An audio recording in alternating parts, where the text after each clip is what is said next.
మిత్రులారా, బీహార్లో రాజకీయాలు ఎటు నుంచి ఎటు తిరిగినా చివరికి నితీష్ కుమార్ చుట్టూనే తిరుగుతున్నాయండి. భూమి తన చుట్టూ తాను తిరుగుతున్నట్టు బీహార్ రాజకీయాలు మాత్రం నితీష్ కుమార్ చుట్టూనే తిరుగుతున్నాయి. లాస్ట్ 20 ఇయర్స్గా మాత్రమే కాదు, ఇప్పుడు కూడా పరిస్థితి అదే. అయితే రానున్న రోజుల్లో నితీష్ కుమార్ భవిష్యత్తు ఏమిటి అనేది చూచాయిగా అమిత్ షా నిన్న మొన్న ఒక ఇంటర్వ్యూలో తేల్చి పారేశాడు. ఆయన మాటల్లో అంతరార్థం ఏమిటి అనేటటువంటిది మనం ఒకసారి ఈ వీడియోలో మాట్లాడుకుందాం. కానీ విషయం ఏమిటయ్యా అంటే, Nitish Kumar first of all CM face ఎవరు ఎన్డీఏకి అది మీరు ప్రకటించండి అని గట్టిగా పట్టుపట్టి కూర్చున్నాడని మనం మొన్న మాట్లాడుకున్నాం కదా. ఇది కేవలం మనమే కాదు, మొత్తం మీడియా మొత్తం కూడై కూసినటువంటి విషయం ఇది. ఎందుకంటే సీట్ల పంపకం విషయంలో, టికెట్ల పంపకం విషయంలో జరిగినటువంటి అవకతవకలు తన సొంత పార్టీ వాళ్ళే మెతక వైఖరి అనుసరించి అమిత్ షా వలలో చిక్కుకున్నట్టుగా అర్థమైన నితీష్ కుమార్ ఒక్కసారిగా మండిపడినట్టుగా మనకు వార్తలు బీహార్ నుంచి వచ్చాయి. మనం ఇక్కడ కూర్చొని గదిలో కూర్చొని ఏదో కల్లో చూస్తున్నట్టు కాదు, వస్తున్న వార్తలనే మనం విశ్లేషించుకుంటున్నాం. అయితే ఇప్పుడు 20 సంవత్సరాలుగా ఎలా చలాయించుకున్న నితీష్ కుమార్ ఇక అది చెల్లదు అన్నట్టుగా అమిత్ షా తేల్చి పారేశాడు. ఆయన అన్న మాట ఏమిటి, ఎవరి ఇంటర్వ్యూలో ఆ మాట అన్నాడు అని చెప్పే ముందు ఒక విషయం మీకు చెప్పాలి. అదేమిటయ్యా అంటే, నితీష్ కుమార్ని ఎన్నికల తర్వాత ఎక్కడ పెట్టినా ఎన్నికల ముందు మాత్రం తమ దగ్గర పెట్టుకోవాలి, తమ కనుసన్నల్లో ఉంచుకోవాలి, లేదా నితీష్ చెప్పినట్టుగా ఆడాలి పాడాలి.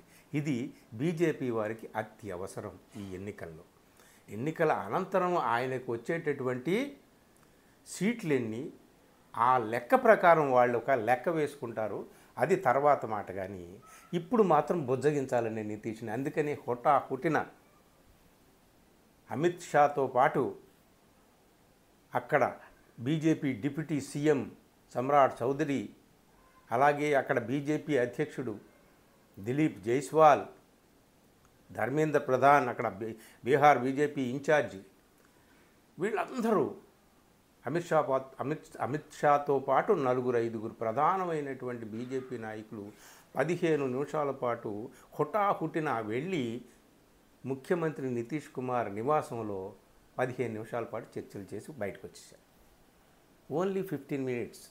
ఆ 15 మినిట్స్ ఏమైంది ఏమిటి అనేది దాని మీద ఉల్టా ప్రచారం జరుగుతుంది, అది వేరే విషయం. దాని గురించి కూడా మాట్లాడుకుందాం. అయితే నితీష్ కుమార్ గురించి ఏం చెప్పాడు ఆయన? నితీష్ కుమార్తో అమిత్ షా, ఆయన ఉద్దండులైనటువంటి ఇతర అనుయాయులు బీజేపీ నాయకులు నితీష్ కుమార్తో 15 నిమిషాలే మీట్ అయ్యారు కదా. కానీ అంజనా ఓం కశ్యప్ అని ఆజ్ తక్ ఛానల్కి సంబంధించినటువంటి లీడ్ యాంకర్, ఆమెతో మాత్రం గంటకు పైగా ఎక్స్క్లూజివ్ ఇంటర్వ్యూ ఇచ్చాడు అమిత్ షా. ఆ ఇంటర్వ్యూలో ఆమె అడిగిన ప్రశ్న ఒకటే, మీరు బీజేపీ నాయకుడిని ముఖ్యమంత్రిని చేస్తారా, లేకపోతే నితీష్ని ముఖ్యమంత్రి చేస్తారా? మీ ఎన్డీఏ ముఖ్యమంత్రి అభ్యర్థి ఎవరు అని డైరెక్ట్గా ప్రశ్న అడిగింది. ఆమె డైరెక్ట్గా ప్రశ్న అడిగింది, కానీ అమిత్ షా మాత్రం డైరెక్ట్గా సమాధానం చెప్పలేదు.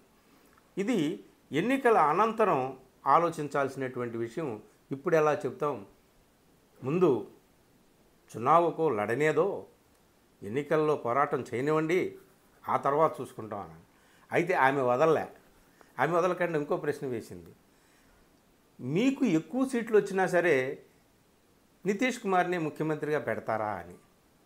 ఆయన తెలివిగా ఏమన్నాడంటే, ఇప్పుడు మాకు ఎక్కువ సీట్లు లేవా? 2020లో నితీష్ కుమార్కి తక్కువ వచ్చినాయిగా, 43 ఎన్నో వచ్చినాయి, వీళ్ళకి 70+ వచ్చినాయి బీజేపీకి. అయినా సరే ఆయనే ముఖ్యమంత్రి ఉన్నాడు, ఆ విషయం అందరికీ తెలుసు. మరి ఇప్పుడు మాకు ఎక్కువ సీట్లు లేవా? ఆయన ముఖ్యమంత్రి కాదా? ముఖ్యమంత్రి ఎవరో మీకు తెలియదా అని చెప్పి నితీష్ కుమార్కే నేతృత్వమే ఏ చునావ్ హమ్ లోగ్ లడేంగే అన్నాడు. అంటే నితీష్ కుమార్ నాయకత్వంలోనే ఈ ఎన్నికల్లో మేము పాల్గొంటాము, ఈ ఎన్నికల పోరాటం మేము చేస్తాము అని చెప్పాడు. సో దీన్ని బట్టి మీరు అర్థం చేసుకోండి అని చెప్పి జేడీయూ నాయకుడు సంజయ్ ఝా మరో పత్రికల వాళ్ళు అడిగితే ఆయన అన్న మాటని అర్థం చేసుకోండి, ఆ మాత్రం తెలివి లేదా అన్నట్టుగా ఆయన మాట్లాడాడు. అంటే ఏమిటి, నితీష్ కుమార్ నాయకత్వంలోనే మేము ఈ ఎన్నికల పోరాటం చేస్తాము అని చెప్పాడు అంతవరకే. అంటే దీని అనంతరం, ఎన్నికల అనంతరం నితీష్ కుమారే నాయకుడిగా ఎన్డీఏకి ఉంటాడు అని భరోసా ఏమన్నా ఉందా? ఆయన ఇచ్చాడా అమిత్ షా? ఇవ్వలేదు కాబట్టే దీని మీద రకరకాల ఊహాగానాలు, చాలా ప్రచారాలు, విశ్లేషణలు సాగుతున్నాయి. ఈ ఎన్డీఏలోనే జేడీయూతో పాటు మరో ముఖ్యమైనటువంటి పార్ట్నర్ ఉన్నాడు కదా, హిందుస్థాన్ ఆవామ్ మోర్చా మాజీ ముఖ్యమంత్రి జితన్ రామ్ మాంఝీ, ఆయనైతే డైరెక్ట్గా అంటున్నాడు ఇదేమీ వ్యవహారం బాగోలేదు, నితీష్ కుమార్ పట్ల వీళ్ళు ఏదో దొంగాట ఆడుతున్నారు, స్పష్టంగా చెప్పాలి అని. ఎందుకంటే జితన్ రామ్ మాంఝీ నితీష్ కుమార్కి చాలా దగ్గరవాడు. అలాగే ఉపేంద్ర కుష్వా కూడా చాలా నితీష్ కుమార్కి దగ్గరవాడు. గేమ్ ఏం జరుగుతుందయ్యా అంటే, వీళ్ళు సీఎం ఫేసు అనౌన్స్ చేయలేరు. ఒకవేళ ఎన్నికల అనంతరం మరీ తక్కువగా జేడీయూకి సీట్లు వచ్చినా, లేదా బరాబర్ అంటే ఈక్వల్గా వచ్చినా, ఈసారైనా మా బీజేపీ నాయకుడిని ముఖ్యమంత్రిగా పెడతామని వీళ్ళు అంటారు. కానీ బీహార్లో రాజకీయాలు ఎలా ఉన్నాయంటే ఇంకా నితీష్ కుమార్ చుట్టూనే తిరుగుతున్నాయి అన్నాను కదా. వీళ్ళు కానీ నితీష్ కుమార్కి ఏమాత్రం చెక్ పెట్టినా, నితీష్ కుమారు మరో ద్వారం వైపు, అనేక ద్వారాలు ఆయనకి తెరిచే ఉంటాయి కదా. నితీష్ కుమార్ గురించి మనం ఇంతకుముందు కూడా చెప్పుకున్నాం. ఒకప్పుడు ఆయన చిత్తశుద్ధితో, అద్భుతమైన భావజాలంతో, సైద్ధాంతిక పోరాటం, మతతత్వ రాజకీయ పార్టీల మీద, అలాగే అగ్రవర్ణ రాజకీయ పార్టీల మీద పోరాటం చేసేటటువంటి ఒక లెగసీకి వారసుడిగా వచ్చినటువంటి నితీష్ కుమార్ రాను తన కుర్చీని భద్రంగా కాపాడుకుంటే చాలు అనేటటువంటి సిద్ధాంతానికి కట్టుబడిపోయాడు. సో ఆయన ఏమైపోతాడని కాదు ఇక్కడ, అయ్యో ఆయన్ని అన్యాయం చేసేస్తారు అన్న సానుభూతి కూడా ఏమీ లేదు, నాకు కానీ ఎవరికి కానీ లేదు. కానీ విచిత్రంగా బీహార్లో ఇప్పుడు ఎన్నికల సమయంలో మాట్లాడుకోవాల్సింది ఎన్డీఏకి విజయ అవకాశాలు ఉన్నాయా, లేదా ఇండియా కూటమికి విజయ అవకాశాలు ఉన్నాయా అని మాట్లాడుకోవాలి. కానీ అవి మాట్లాడుకోవటం లేదు.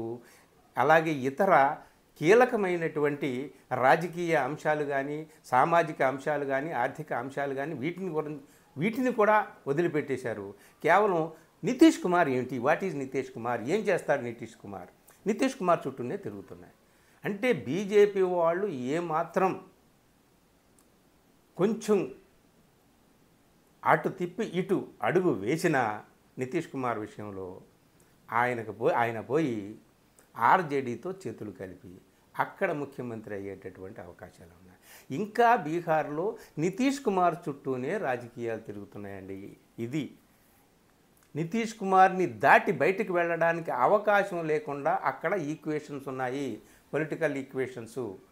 బీజేపీ వారు ఇప్పుడు ఎలాగో ఏదో ఒక రకంగా నితీష్ని అలా అట్టెపెట్టి, అలా ఉంచి, అలా బొమ్మలాగా ముందుంచి ఎన్నికల పబ్బం గడిచిన తర్వాత చేతులు దులిపేసుకోవచ్చు అనుకోవచ్చు. వాళ్ళు అనుకోవడానికి ఏముంది.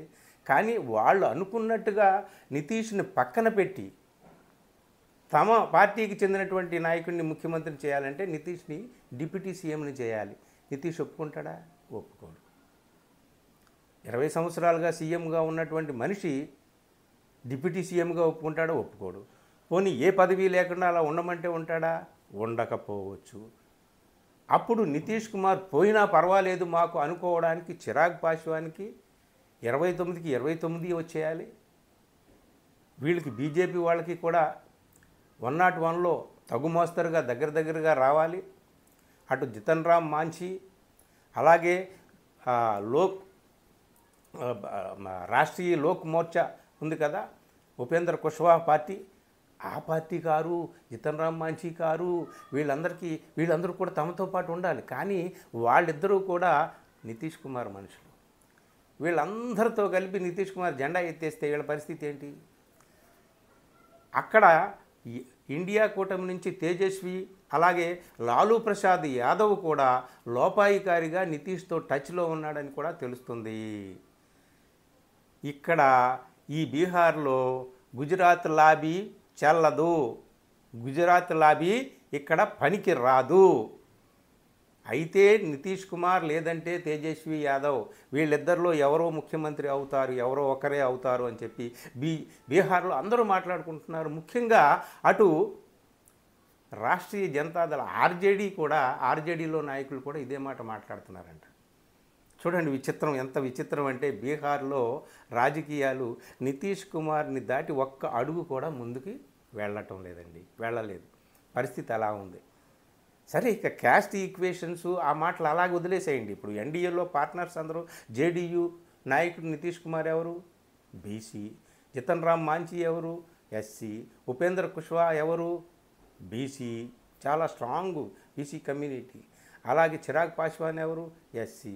అంటే ఎస్సీ, బీసీ, దళిత బహుజన వర్గాల మీదే ఆధారపడి ఇంకా అక్కడ రాజకీయాలన్నీ కూడా సాగుతున్నాయి. ఎప్పటికీ అలాగే సాగుతాయి. అధికారంలో వాళ్ళే ఎవరో ఒకళ్ళు వస్తారు ముఖ్యమంత్రి క్యాండిడేట్గా. బీజేపీ పాచికలు అక్కడ పారకపోవచ్చు. లాలూ ప్రసాద్ ఎప్పుడు ఒక మాట అంటాడు, బీహార్లో బీజేపీ వాళ్ళ పప్పులు, ముఖ్యంగా గుజరాత్ లాబీ పప్పులు ఇక్కడ ఉడకవు. బీహార్ వాలే ఉడితి చిడియాకు హల్దీ లగానా జాంతే హై అంటాడు. ఆ మాట ఈ మధ్య తేజస్వి యాదవ్ కూడా అంటున్నాడు. ఎగిరే పక్షికి పసుపు రాయడం తెలుసు బీహార్ వాళ్ళకని. దాంట్లో ఉన్నటువంటి ఆ అర్థం మీరు గమనించండి. ఏది ఏమైనా మిత్రులారా, బీహార్లో రాజకీయాలు ఒక పక్క ఫస్ట్ ఫేజ్ నామినేషన్స్ కూడా అయిపోయినాయి. ఇండియా కూటమిలో ఇంకా ఒక క్లారిటీ రాలేదు. ఒకళ్ళ మీద ఒకళ్ళు 7-8 స్థానాల్లో పోటీ పెట్టుకున్నట్టుగా వార్తలు వినిపిస్తున్నాయి. కానీ ఏ రాజకీయాలైనా ఏవైనా సరే అన్నీ నితీష్ కుమార్ చుట్టూనే తిరుగుతున్నాయి. అంటే మనం తమాషా చూడవలసింది, హైడ్రామా చూడవలసింది ఇప్పుడు కాదు, ఎన్నికల ఫలితాల అనంతరం నవంబర్ 14వ తేదీ తర్వాత చూడాలి అసలు డ్రామా. అప్పటి వరకు వెయిట్ చేయాలేమో అనిపిస్తుంది. ఈలోపు సర్వేలు రకరకాల ఇవన్నీ ఎగ్జిట్ పోల్స్ రకరకాలుగా రావచ్చు. ఏవో వాటి గురించి కూడా మనం మాట్లాడుకోవచ్చు. ఏది ఏమైనా బీహార్ రాజకీయం మొత్తం కూడా నితీష్ కుమార్ని దాటిపోవడానికి అవకాశం లేకుండా నితీష్ కుమార్ అలాగా బ్రహ్మాండంగా లక్ష్మణ రేఖ గీసి పాడేశాడండి. అది అక్కడ విచిత్రం. మనం మాట్లాడుకోవాల్సినది, తెలుసుకోవాల్సినటువంటిది. నితీష్ కుమార్, అమిత్ షా ఎన్నైనా చెప్పొచ్చు, మేము ఇప్పుడు చెప్పము, ఎన్నికల తర్వాత చెప్తామని చెప్పొచ్చు. చూద్దాం ఎవరికి ఎన్ని సీట్లు వస్తాయో దాని మీద కదా ఆధారపడి ఉంటుంది. అపర చాణక్య నీతి ఏమిటో, ఆ రచనా చమత్కారం ఏమిటో. ఏది ఏమైనా నితీష్ కుమార్ ఇంకా చక్రం తిప్పుతున్నాడండి బీహార్లో. అది సంగతి. Thank you.